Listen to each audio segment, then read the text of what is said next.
자, 시편 137편 오늘 말씀은 나라를 빼앗기고 이국 땅 바벨론이라는 그 땅으로 이제 강제 이주를 당한, 포로로 또 강제 이주를 당해서 자기가 태어나고 자란 친숙했던 그 땅을 떠나서 어떤 경우는 부모와의 생이별을 하고 형제와의 생이별을 한 그런 사람들이 모여 살았던 곳이 어디 있는 거면 바벨론 대제국의 유프라테스 강 지류인 그발 강가에 주로 모여서 그들이 생존을 하게 됩니다. 그 생존하면서 그들이 감정의 어떤 표현, 어려운 상황들이 적나라하게 지금 표현되어 있는, 농축되어 표현되어 있는 시가 이 시편 137편이에요. 이 말씀을 가만히 보면서 그렇구나, 누구든지 인생을 살면서 고난이 있는데 그 고난을 잘 지내는 그런 지혜가 여기에 담겨 있어요. 그것을 여러분과 함께 나누려고 합니다. 그럼 하나님이 택한 백성들, 하나님께서 일찍이 택한 백성들이잖아요. 이스라엘이라는 이 민족의, 국가 민족의 이 이름은 사실 한 사람의 이름이었죠. 야곱이라는 한 사람이 주님을 야복강에서 만나고 하나님께서 이스라엘이라는 이름으로 바꿔줍니다. 그 이름을 중심으로 한 민족이 이루어지게 되는 거예요. 하나님이 택한 백성들이고 그들은 일찍이 아브라함이라는 걸출한 믿음의 조상의 손자였죠. 야곱은 아브라함의 가문의 한 민족을 이루게 된 거예요. 그런데 그들의 삶에 고난이 찾아왔습니다. 나라의 주권을 빼앗기고요, 자유를 빼앗깁니다. 꿈을 빼앗기고, 예배를 빼앗기고, 언어를 빼앗기고, 문화를 빼앗기고, 거주지 선택의 자유를 또 빼앗기고, 만나고 싶은 사람을 마음껏 만날 수 있는 이 자유를 또 빼앗기죠. 마음껏 성전에서 모여서 예배하는 이 자유를 그들은 빼앗겼고요, 재산을 빼앗겨버리고 왕궁도 불타버리는 빼앗기는 상황이 됩니다. 그리고 그들에게 주어진 또 고난은 원치 않는 곳에서 살아가야 되는, 언제까지 살아가야 되는 기약이 없는 그런 상황 속에서 살아가야 되고요, 또 끊임없이 포로로 잡혀왔고 식민지 백성이니까 조롱당하는 비인격적 상황을 그들은 감내해야 되는 상황 속에 있게 되었습니다. 끝을 알 수 없는 그 고난의 여정이었죠. 이런 고난 속에서 오늘 성경에 보니까 이들은 무엇을 했냐 보니까 첫 번째로 솔직한 감정 표현을 하고 있어요. 1절에 보면 울었다는 단어가 나옵니다. 우리가 바벨론의 여러 강변 거기에 앉아서 시온을 기억하며 울었도다. 정말 울 수밖에 없는 상황이잖아요. 울 수밖에 없는 상황이에요. 근데 이들은 그 울음을 속으로 삼키질 않고 웁니다. 여러분, 성경은 의외로 울어야 함을 강조합니다. 누가복음 23장 28절도 예수님께서 나를 위하여 울지 말고 너희와 너희 자녀를 위하여 울라고 했고요, 시편 126편 5절 6절도 눈물을 흘리며 씨를 뿌리는 자는 기쁨으로 거두리로다. 울며 씨를 뿌리러 나가는 자는 정녕 그 곡식단을 가지고 돌아오리로다 그랬어요. 성경은 우는 것을, 울어야 함을 강조합니다. 인간은 연약한 존재고 하나님께서 희노애락의 이 감성과 정서를 만들어 주셨어요. 하나님 앞에서 솔직한 감정 표현을 하기를 원하시는 겁니다. 우리가 살아오면서 왜 그러면 이 우는 것이 힘드냐? 왜냐하면 우리는 울지 않는 것이 미덕으로 여기는 문화 속에서 살아왔습니다. 그런데 히스기야는 어렵고 힘들고 질병의 고통 가운데 있을 때 그런 하나님께 펑펑 울었습니다. 왕이었지만 체면불구하고 그냥 울었어요. 그 울음소리가 저 밖에 들릴 정도로 울었습니다. 성전에 와서 펑펑 울었습니다. 그때 하나님께서 그의 수명을 15년을 연장해 줬고요. 요셉은 25년 만에 형들을 만났을 때 그는 궁궐 밖에까지, 궁궐 안팎에 다 들릴 정도로 소리내어 울었다고 그랬어요. 다윗은 얼마나 많이 울었는지 눈물이 그의 음식이 되었다 그랬습니다. 눈물이 그 침상을, 우는 침상을 적셨다 그랬어요. 다윗은 만만이라고 일당만의 역할을 감당하는 대단한 용장이었지만 그는 펑펑 우는 울보였습니다. 우리는 이 감정을 억누르지 말고요, 억누르며 살아오도록 우리가 강요받고 살아왔죠. 사내 자식이 왜 우냐고, 사내 자식이 울면 뭐 어디다 써먹겠냐고, 그런 소리를 우리 많이 듣고 자라왔거든요. 근데 성경은 그렇게 말하고 있잖아요. 예수님도 울어라. 울어야 기쁨이 주어진다.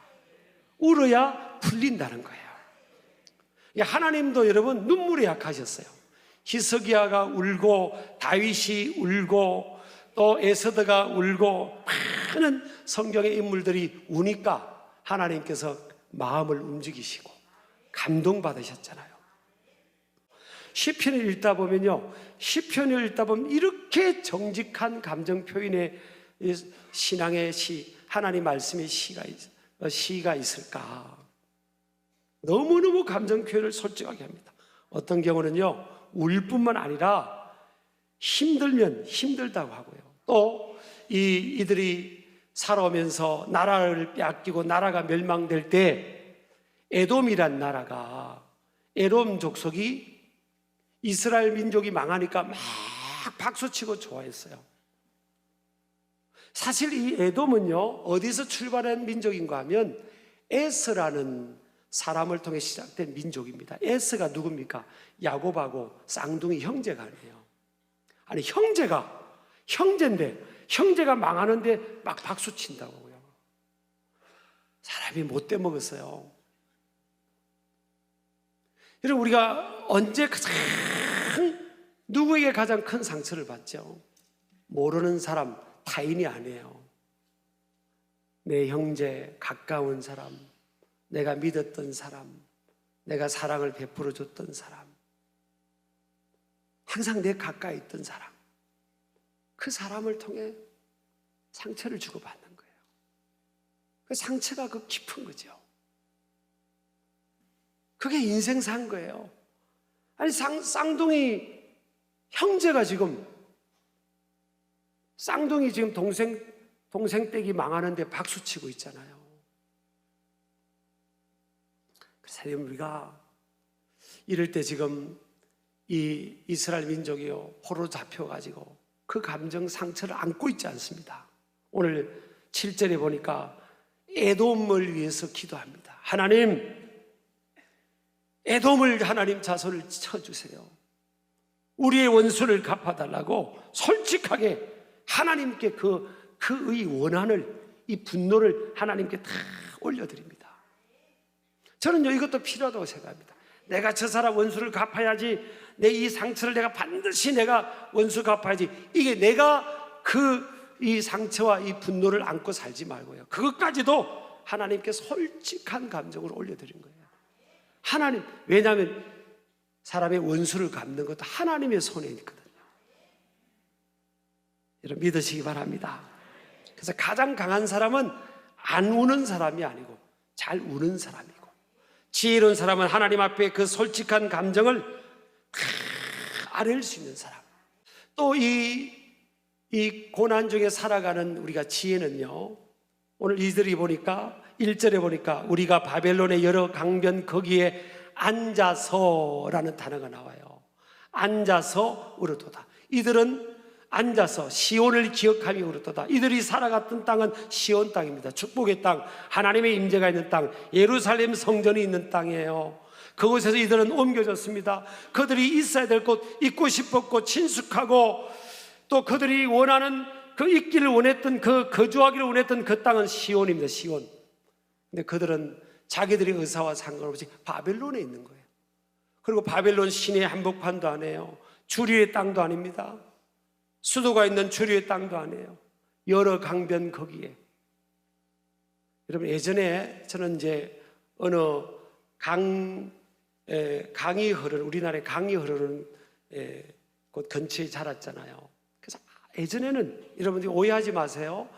예전에는 아주 힘든 사람, 땅 한 평 없이 힘든 사람들은요, 강이 흐르는 그 지류를 그 가까운 데서 개간해서 사는 사람들이 있었어요. 저희 집은 강하고 다 붙은 곳은 아니지만 뭐 몇 킬로 떨어져, 1km 정도 떨어져 있지만 아주 힘든 분들은 강이 흐르는 지류, 심지어는요 강 흐르던 지류에서 그 물이 좀 없는 그 땅을 개간해 가지고 어떤 분들은 그곳에 주거 환경을 정해가 사는 분도 있었어요. 그러니까 이게 바벨론 포로로 잡혀온 사람들이 뭐 크게 좋은 땅에 주어진 게 아닙니다. 강변에 그발 강가, 유프라테스 강의 지류인 그 그발 강가 이런데 그냥 터전을 닦고 또 이렇게 움막 같은 걸 짓고, 예전에는 뭐 그런, 서울에도 그런 곳들이 많았잖아요. 거기서 살고 있는 겁니다. 그러니까 말도 안 되는 상황. 자기들이 집이 있었고 부모와 형제들이 같이 살았던 그 시온 땅을 다 강제로 이주해 가지고 그 그발 강가에 거기서 터전을 잡고 앉아 있는 거예요. 이게 앉아 있다는 게 이게 완료형으로 되어 있거든요. 야사브라는 단어인데, 포로로 잡힌 유다 백성들이 그 강가에 앉아서 정착하고 있는 겁니다. 저는 이게 앉아 있다는 이 사실이 바벨론과 시온이라는 이 공간의 대비 속에 앉아 있다는 이 사실이 참 은혜가 되더라고요. 그러니까 하나님의 백성들의 지혜는 뭔가 하면, 삶의 지혜는 어떤 고난, 백평이라는 곳에서 반지하 10평, 얼마나 힘든 상황입니까? 제가 유치한 예를 들은다고 했잖아요. 그것을 앉아있다는 것을 수용하는 겁니다. 여러분, 요셉이 탈출했다는 게 없어요. 여러분, 길이 열려서 순적하게 그 상황을 바꿀 수 있는 여건이 되면 오케이입니다. 오케이. 근데 요셉이 탈출했다, 다니엘이 탈출했다, 그럼 그런 기록이 없어요. 그곳에서 정착하고 사는 거예요. 어쩔 수 없는 상황이면 그곳에 정착해서 사는 거예요. 저와 여러분은요, 하나님 아버지의 자녀예요. 우리의 영원한 포지션은 이미 하나님의 나라에 가 있는 거예요. 그런데 우리도 살아가면서 끊임없이 이 세상적 세계관을 통해 우리에게 메시지로 주어지는 겁니다. 마귀가 우리에게 다이렉트로 직접이든 상황을 통해서 우리에게 흔드는 메시지를 던져줘요. 네가 네 정체성을 주어진 환경과 포지션을 통해 증명해라. 증명하라는 거예요. 이미 우리는 증명할 필요가 없이 하나님의 자녀고, 영광스러운 하나님의 나라에서 영원을 살 존재고요, 하나님 아버지께 속한 자예요. 이 세상 살아가면서 마귀는 우리에게 네가 증명하라. 뭘 통해서? 포지션을 통해서, 소유를 통해서, 배경을 통해서, 환경을 통해서 증명하는 거예요. 바꿔 말하면 뭡니까? 원치 않는, 네가 생각할 때 열악한 상황이면 네 정체성도, 네 자존감도 바닥을 치게 되고 사람들도 그렇게 인식할 거라는 거예요. 그거 아니거든요. 오히려 이 이스라엘 백성들은요, 나라를 빼앗기고 정말 밑바닥 바벨론이라는 곳에 앉아 있으면서 그곳에 정착하고 수용하면서 이들에게는요, 좋은 점들이 일어났어요. 신앙의 회복이 일어났어요. 시온에 있을 때는 다 누리면서도 하나님이 약속한 가나안 땅, 젖과 꿀이는 그 땅에서 하나님 덩지고 살고 하나님을 멀리하고 살다가 하나님께서 바벨론이라는 대제국을 통해 그들을 징계해버렸잖아요. 그때 그제서야 시온에서 예루살렘 성전에서 예배하는 것을 그리워하고 찬양을 회복하고 노래를 회복하고 신앙을 회복하는 거예요. 고난이 항상 나쁜 것만은 아닌 거죠. 우리 신길 가족들도 살아가면서 크고 작은, 어떤 데는 내가 더 높아지기를 원하는데 낮춰질 때가 있잖아요. 옆에 있는 사람이 더 올라갈 수도 있고, 내 뜻대로 내가 꿈을 꿨던 것들이 막히는 경우도 있고, 참, 그러면 그것을 감당할 만한 내 용량으로 볼 때는 너무 힘든 겁니다. 하나님은 감당치 못할 시험당함을 허락지 않는다고 하셨지만 내 용량을 가지고는 힘든 상황이거든요. 그렇지만 오늘 신앙의 위인이나 이 믿음의 백성들 보세요. 앉아있지 않습니까? 수용하는 거예요. 세월이 지나면서 이들은 70년 만에 그 고향 땅으로 하나님의 예언의 말씀대로 돌아오는 사람들이 많았고, 또 여러분 2세, 3세 보세요. 어떤 인물이 나옵니까? 거기서 왕비가 나오고요, 에스더라는 왕비가 나오고, 또 왕의 총애를 받는 느헤미야 같은 인물이 나오고요, 나중에 유대 땅 총독으로 가서 성벽을 재건하는 인물이, 나라를 재건하는 인물이 되잖아요. 모르드게 같은 인물이 나오고 다니엘 같은 인물이 나오지 않습니까? 하나님께서 있으라는 그곳에서 우리가 그것을 수용하는 거예요. 말도 안 되는 상황을 수용하면서 서바이벌 생존하는 겁니다. 살아가는 거예요. 살아내야 되고 살아가야 되는 겁니다. 그러니까 포지션 때문에, 소유지수 때문에 일희일비 내 마음이 높아졌다가, 여러분 어느 세계 여러분 10대 부자를 보고 그 소유 때문에 저 사람 존경스럽다고 우리가 다 단정하지 않잖아요. 절대 여러분 착각하면 안 됩니다. 하나님이 주어진 환경이면 누리기도 하시고요. 그렇지만 또 어떤 데는 낮춰지고 없는 환경이면 그 때문에 기죽고 그 때문에 그냥 인생 다산같이 그러지 말고, 그래, 하나님 이스라엘 이곳에서 하나님이 허락한 이 기간 동안 그래 수용하자, 감당하자. 저도 여러분 교회 담임 목사인지도요, 반지하에서 살아봤어요. 매일 아침에 이 반지하 살면 재미도 있어요. 존경받습니다. 반지하 살면. 자, 끝까지 들으세요. 아침 이게 습도가 많잖아요. 습기가 많아요. 그럼 아침에 일어나면요, 옆에 붙이는 벽지가 턱 떨어져 가지고 일어나면 주인님 일어나셨습니까? 인사하고 있고요. 그리고 천장을 이제 아무리 벽지를 붙여도 이게 그냥 습도가 차서 축 처져요. 그럼 제가 일어나면 알아보고 주인님 일어나셨습니까? 아이들이 자라는데 습기가 차고 곰팡내가 나니까 물론 힘들죠. 근데 또 지나놓고 보니까 또 하나님 은혜로 아이들 또 잘 키워주신 거예요. 그 상황에서 잘 키워주신 거예요. 이게 그 속에서 은행 겁니다. 은혜.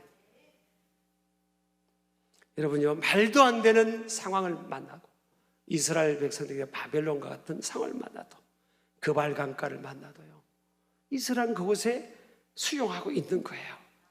그것을 회복의 기회, 신앙의 회복, 공동체 회복, 내면의 자의 회복의 기로 삼고 그렇게 나아가기를 주의 이름으로 축복합니다. 이들에게 노래하고 하나님 찬양하고 있으니까 그 바벨론 사람들이 왔어요. 와가지고 시비 걸습니다. 우리를 위해 노래해달라는 거, 우리를 위해서. 이 조롱하는 거죠. 불난 집에 부치지라는 것처럼. 우리를 위해 노래해봐. 우리를 기쁘게 해봐. 그런 거 아니에요. 근데 이들이요, 그때 노합니다. 그리고 자기들 수금을요, 버드나무 위에 딱 걸어버립니다. 저는요, 이게 신앙의 본질과 삶의 이익을 바꾸지 않는 자존심이에요. 아무리 어려워도, 아무리 내가 불이익을 당할 것 같은 상황을 만나도 이들은요, 하나님을 노래하는 것 가지고 이 바벨론 사람들 흥을 돋는데 사용하지 않겠다는 거예요. 저는 제가 2부 때도 그 이야기를 했어요. 우리 박 장로님이 그 전에 대통령 당선자가 기업인을 불러가지고 이렇게 술잔을 이렇게 따라가 주더래요. 한 잔씩 다 따라가지고 기업인들에게 주면 그 술잔을 받아 마시고 또 그 다음 사람 받아 마시고. 근데 장로님 차례가 들어왔는데 그 대통령 당선자에게 아까 저는 교회 장로니까, 교회 장로라서 술을 마실 수 없습니다. 그리고 옆에 있는 나도 집사니까 빨리 마시라고 그랬다. 그래도 나는 마실 수 없습니다. 그러니까 분위기가 좀 싸해졌죠. 저는 잘한 거라고 생각합니다. 여러분이라면 어떻게 하겠어요? 다 잘 보여야 되는 시대인데, 아니 대통령이 잘 보여야 기업하는 사람들이 그렇게 성성장구하고 그렇게 먹으라도 떨어지는 시대잖아요. 여러분, 우리가 아무리 어렵고 아무리 불리한 상황인 것 같아도요, 신앙의 이 본질만큼은 양보하지 않는 이 자존감을 우리가 스스로 세워가야 되는 겁니다. 내가 아무리 없어도, 내가 굶는 한이 있더라도, 여러분 다니엘 보세요. 그 어린 다니엘이 나는 2년 동안 우상숭배 제물 그 고기 먹지 않겠다고 선언했잖아요. 근데 하나님께서 다니엘 비쩍 말라서 영양실조 걸려서 죽겠습니까? 오히려 다니엘을 건강 책임지셨고요. 우리 아멘 하시기 바랍니다. 다니엘을 때가 돼서 더 높여주시잖아요. 더 높여주시잖아요. 여러분, 하나님 살아계십니다. 어떤 상황이라도 여러분 비굴하게 굴고요, 비굴하지 말자는 거예요. 그걸 수용하더라도 신앙 타협하고 자존감, 여러분 이거 비굴하게 행동하는, 그렇지 않게 살아가는 모습 되기를 바랍니다. 그럴 때 우리 하나님께서 축복하시는데요, 또 한 가지는 분노 조절입니다. 분노를 삶의 열정과 에너지로 승화시키는 태도예요. 이들이 지금 막 얼마나 화가 났습니까? 에돔 자손, 이 자기들에게 박수를 치고 형제들이, 바벨론은 하나님의 도구로 쓰임받을, 하나님 백성들을 징계하는 것으로 쓰임받을 뿐인데, 지금 보세요. 얼마나 괴롭히고 어린아이들, 이스라엘 백성들 어린아이들까지 다 죽이고 그랬습니다. 얼마나 분노가 있겠어요. 그런데 이 분노를 하나님 앞에 풉니다. 자기들이 갖고 있지 않아요. 하나님 앞에, 하나님 에돔 자손을 쳐주십시오. 바벨론을 우리에게 한 것을 행하도록 갚아달라고. 그리고 그 신원을, 이 원수 갚는 거는요, 자기들이 갖고 있는 게 아니에요. 자기들의 미션이 아니에요. 하나님께 올려드린 거예요. 여러분, 살아가면서 여러분 화날 일 많고요, 분노할 일이 많습니다. 얼마나 상처받을 일 많아요. 그걸 여러분이 껴안고 살지 마시길 바랍니다. 그걸 주님께 다 올려드리세요. 성경도 보면 에베소 4장 26절 27절 보면 분을 내어도 그러세요. 화내지 말라는 구절 없어요. 분을 내어도, 화가 날 일이 만나도 죄를 짓지 말라. 그것을 가지고 상대방에게 말과 행동으로 풀고 내가 원수 갚으려고 하면서 그 죄를 짓지 말라. 그리고 그 분은 오래 갖고 있지 말라는 거예요. 해가 질 때까지 하루 이상 넘기지 말라는 거예요. 그것은 몸과 마음과 영혼에 데미지를 주니까 품지 말고 다 어떻게, 누구에게? 주님께 올려드리라고요. 그 다윗의 시를 보면 cry out to the Lord 했어요. 주님께 울부짖으라는 거예요. 울부짖으라고요. When I cry out to the Lord, He answered my prayer.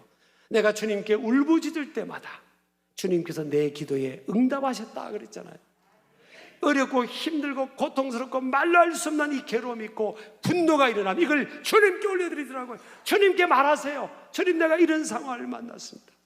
그러면서 이 삶의 어려움들을 잘 이겨내십니다.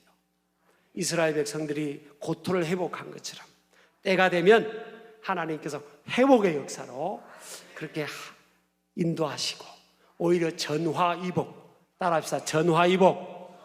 로마서 8장 28절 모든 것이 합력하여 선을 이루는 이런 역사로 우리를 인도해 가실 줄을 믿습니다. 이 말씀 꼭 붙들고 믿음으로 승리하시길